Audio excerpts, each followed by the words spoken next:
श्रीगुरुभ्यो नमः। श्रीपरमात्मने नमः। श्रीपरमात्मने नमः। हरिः ओम्। हरिः ओम्। राजवेद्या राजगुह्य राजविद्या राजगुह्य योगो नाम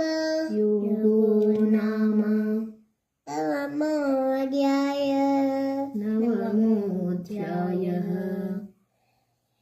श्रीभगवानुवाच श्रीभगवानुवाच इदं तु ते गुह्यतमम् इदं तु ते गुह्यतमम् प्रवक्ष्याम्यनसूयवे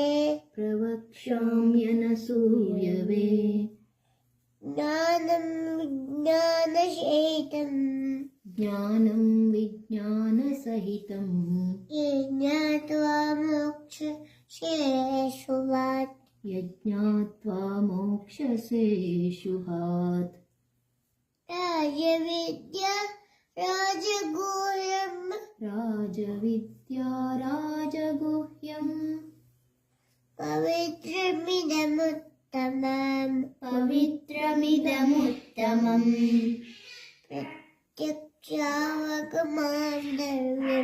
प्रत्यक्षावगमं धर्म्यम् सुसुखं कर्तुमव्ययम् अश्रद्धदानः पुरुष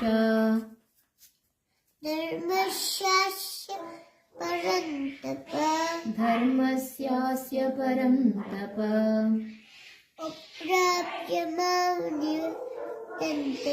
अप्राप्य मां निवर्तन्ते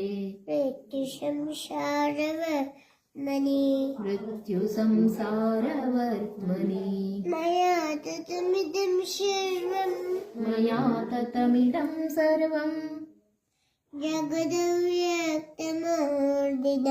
जगदौ व्यक्तमूर्तिना मत्स्थानि सर्वभूतानि न चाहं तेष्वस्थितः न च मत्स्थानि भूतानि पश्य मे योगमैश्वरम्